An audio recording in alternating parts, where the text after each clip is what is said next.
America అధ్యక్షుడిగా ప్రమాణ స్వీకారం చేస్తూనే డొనాల్డ్ ట్రంప్ రంగంలోకి దిగారు. కొన్ని నిమిషాల వ్యవధిలోనే అనేక ఎగ్జిక్యూటివ్ ఆర్డర్లపై సంతకం చేశారు. వీటిల్లో అనేక డాక్యుమెంట్లు బైడెన్ కాలం నాటి 78కి పైగా చర్యలను తిప్పికొట్టే విధంగా ఉన్నాయి. ట్రంప్ సంతకం చేసిన కార్యనిర్వాహక ఉత్తర్వుల పూర్తి జాబితా ఇలా ఉంది.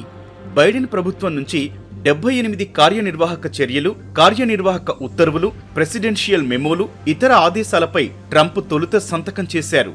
ప్రభుత్వం పరిపాలన పూర్తిగా నియంత్రణలోకి వచ్చే వరకు బ్యూరోక్రాట్లు కొత్త నిబంధనలు జారీ చేయకుండా నిరోధించే రెగ్యులేటరీ ఫ్రీజ్ ని కూడా ఆయన తన ప్రసంగంలో ప్రకటించారు. పూర్తి నియంత్రణ ఏర్పడి ప్రభుత్వ లక్ష్యాలు స్పష్టంగా తెలిసే వరకు మిలిటరీ, మరికొన్ని కేటగిరీలకు మినహా అన్ని ఫెడరల్ నియామకాలను స్తంభింపచేయాలి.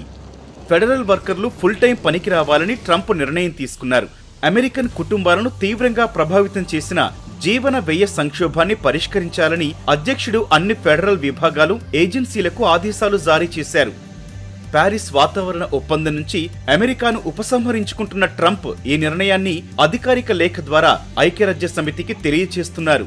అంతేకాక భావ ప్రకటన స్వేచ్ఛను పునరుద్ధరించాలని, భావ ప్రకటన స్వేచ్ఛపై భవిష్యత్తులో ప్రభుత్వ సెన్సార్షిప్ నిరోధించాలని ఆయన ఫెడరల్ ప్రభుత్వాన్ని ఆదేశిస్తున్నారు.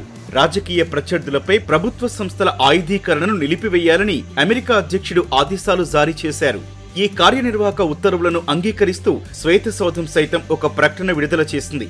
కాగా కార్యనిర్వాహక ఉత్తర్వులపై సంతకం చేసిన తర్వాత డొనాల్డ్ ట్రంప్ తన పెన్నులను జనంలోకి విసిరేయడం విశేషం.